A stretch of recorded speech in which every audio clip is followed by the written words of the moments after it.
अस्सलाम वालेकुम। तो चैप्टर नंबर 13 का हमारे पास नेक्स्ट टॉपिक है किरचॉफ लॉ। ठीक है, तो सबसे पहला क्वेश्चन बच्चों का ये होता है कि किरचॉफ वोल्टेज लॉ को हम लोग यूज किस लिए करते हैं।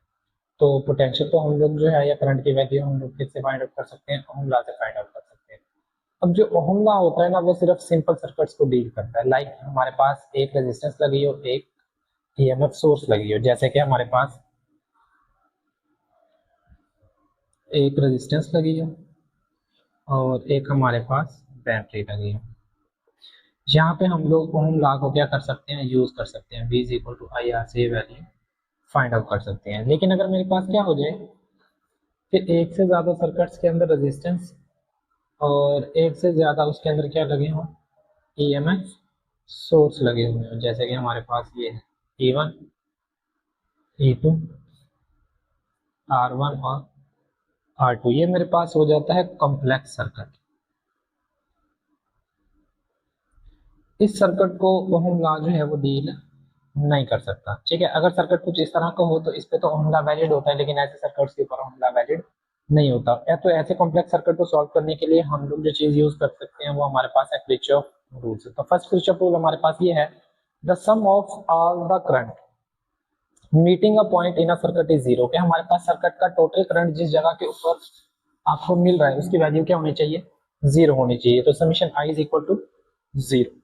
Then prove consider four wire carrying a current I1, I2, I3 and I4। Suppose करें कि हमारे पास चार वायर हैं जो कि करंट कैरी कर रही हैं I1, I2, I3 और I4। तो हम इसका सर्किट ड्रॉ कर लेते हैं। ये मेरे पास एक पॉइंट है जिसको हम जंक्शन कहते हैं। जंक्शन का मतलब होता है जहां पर सर्किट की सारी वायर्स आकर आपके पास मिल रही है। R1, R2 रेजिस्टेंस, R3 और R4। इसके अंदर से जो करंट गुजर रहा है वो I1, इसके अंदर से जो गुजर रहा है I2, देन I3 और I4 हमारे पास। ठीक है, current moving toward the point तो हमेशा वो पॉजिटिव होता है, current moving away from the point तो हमेशा वो क्या होता है, नेगेटिव होता है। तो मैथमेटिकली हम लोग इस चीज को देख लेते हैं कि हमारे पास होता क्या है।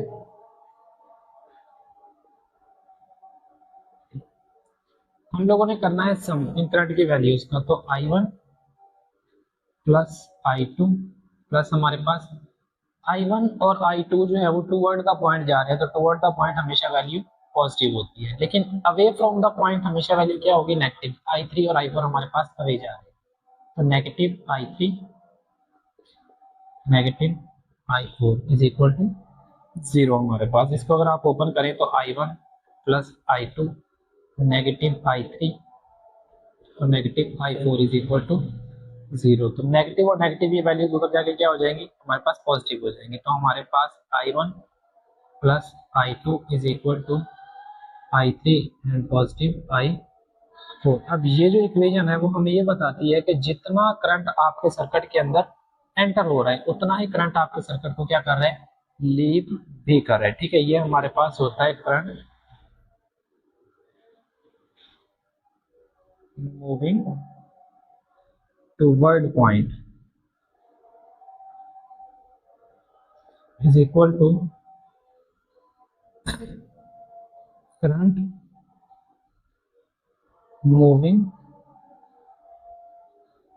Away from the point.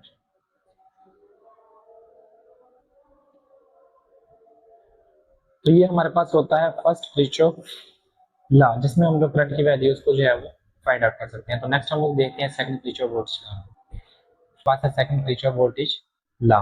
तो अब हम लोग देखते हैं कि सेकंड किरचॉफ वोल्टेज लॉ जो है वो किस तरह से पोटेंशियल की वैल्यू आप लोगों को फाइंड आउट करके देता है। अगर हम इसकी डेफिनेशन को देखें तो हमारे पास स्टेटमेंट है, the algebraic sum of a voltage in a close circuit is equal to zero. कि किसी भी क्लोज सर्किट के अंदर हमारे पास जो वोल्टेज की वैल्यू है वो क्या होनी चाहिए, जीरो होनी चाहिए। ठीक है, तो नेक्स्ट हम लोग देख लेते हैं कि हमारे पास जो एक्सप्रेशन एक्सप्लेनेशन है उसमें वो हमें क्या कहता है। उसमें वो ये बताता है कि हमारे पास सेकंड किरचॉफ वोल्टेज लॉ जो है वो law of conservation of energy को क्या करता है, ओबे करता है। तो उसमें एनर्जी गेन भी होती है और एनर्जी क्या होती है, लॉस भी होती है हमारे पास। तो इसका हम लोग सर्किट ड्रॉ कर लेते हैं और देखते हैं कि एनर्जी किस तरह से गेन हो रही है और किस तरह से हमारे पास लॉस हो रही है। तो हम लोग यहाँ पे सर्किट डायग्राम इसकी बनाते हैं। तो जो सर्किट होगा हमारे पास वो हमारे पास है कि एक हमारे पास क्या लगी हुई है, ईएमएफ सोर्स, देन इसके साथ एक रेजिस्टेंस लगा हुआ है, देन यहाँ पर ईएमएफ सोर्स आपके पास आ गया और यहाँ पे एक रजिस्टर आ गया, देन हमारे पास लूप कंप्लीट हो गया। ठीक है, ये हमारे पास है E1, ये हमारे पास है रेजिस्टेंस R1 ये हमारे पास है E2 और ये हमारे पास है R2। तो हम लोग देखते हैं कि हमारे पास होता क्या है। हमेशा याद रखना है कि आप लोगों के पास सेकंड किरचॉफ वोल्टेज लॉ को जब हम लोग सॉल्व आउट करते हैं तो पहला हमारे पास प्रॉब्लम ये होता है कि हमारे पास पोटेंशियल जो है वो E1 से मूव करेगा या E2 से मूव करेगा। तो हमारे पास जो कंडीशन है आपके बुक के अकॉर्डिंग वो हमारे पास है E1 ग्रेटर देन E2। ये जो सोर्स है वो इस सोर्स से बड़ा है, तो पोटेंशियल जो है या चार्जेस जो है वो E1 से की तरफ मूव करेंगे, E2 की तरफ मूव करना स्टार्ट करेंगे। तो यहाँ पर हमारे पास जो पोटेंशियल होगा वो तो हमारे पास होगा E1 and delta Q. Charge यहाँ से निकलेगा और निकलते हुए मेरे पास कहाँ पे आएगा, रेजिस्टेंस R1 के अंदर आएगा। सिंगल रेजिस्टेंस के अंदर से पोटेंशियल की वैल्यू को हम लोग फाइंड आउट करते हैं V is equal to I R के साथ। तो हमारे पास यहाँ पे आएगा नेगेटिव का साइन, I1 R1 और डेल्टा क्यू हमारे पास। अब नेगेटिव साइन हमें ये बताता है कि जब भी चार्जेस क्या करते हैं रेजिस्टेंस के अंदर से गुजरते हैं तो अपनी एनर्जी को क्या करते हैं, डेसिपेट करते हैं। तो ये नेगेटिव साइन मुझे बता रहा है। नेक्स्ट हमारे पास चार्ज यहाँ से निकलेगा और यहाँ पे आएगा। अगेन मेरे पास पॉजिटिव और ये भी टर्मिनल क्या है, पॉजिटिव है। तो पॉजिटिव तो एक दूसरे को रिपेल करते हैं।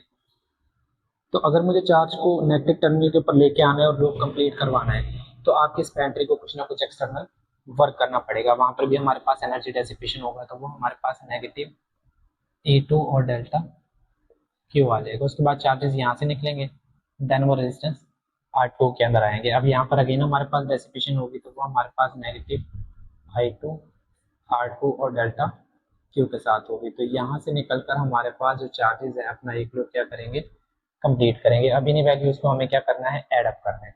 तो फर्स्ट हमारे पास क्या है, E1 and delta Q. Positive energy dissipation तो negative I1 R1 and delta Q हमारे पास।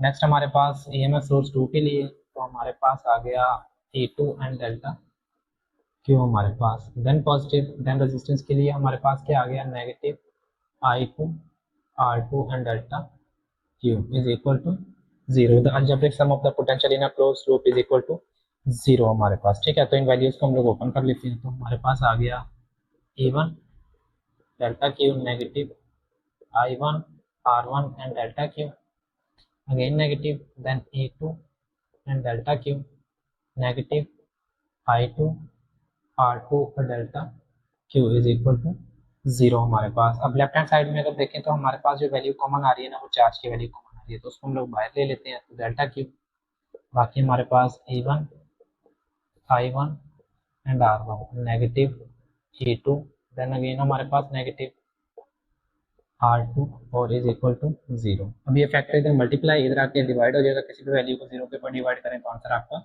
0 आ जाता है। तो हमारे पास इसका जो फाइनल रिजल्ट है वो हमारे पास आएगा E1 I1 and R1 negative E2 and negative 2 and R2 is equal to 0 हमारे पास। तो ये हमारे पास सेकंड किरचॉफ वोल्टेज रूल जो है वो क्या हो जाता है, यहाँ पे सॉल्व आउट हो जाता है। तो सेकंड किरचॉफ वोल्टेज रूल जो है वो इसी चीज़ के लिए हमारे पास यूज किए जाते हैं, कॉम्प्लेक्स सर्किट को यूज करने के लिए। और जब भी आप इस पर अप्लाई करते हैं तो एक लूप के अंदर कम से कम आपके पास एक रेजिस्टेंस और एक क्या होनी चाहिए, बैटरी होनी चाहिए। तो उम्मीद है आप लोगों को ये जो टॉपिक है किरचॉफ रूल ये समझ आए होंगे। मजीद अगर आपका कोई क्वेश्चन है तो आप लोग कमेंट बॉक्स के अंदर छोड़ सकते हैं।